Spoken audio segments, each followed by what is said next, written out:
Hello, this is Jane Goodall. The Austrian Ministry of Education plans to buy a large number of laptops and tablets for schools. These all contain the mineral coltan. The second largest coltan deposit in the world is situated near Goma in the Democratic Republic of Congo, and this is where the Jane Goodall Insitut has projects to help protect the environment and improve the lives of the people.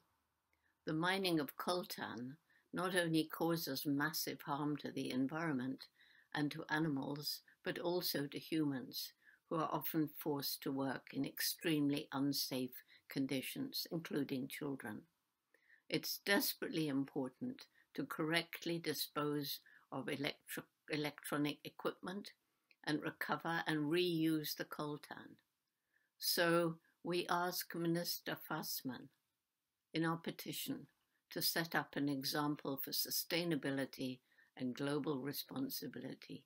Please sign now, share with your friends and family, and help us to make a difference. Thank you.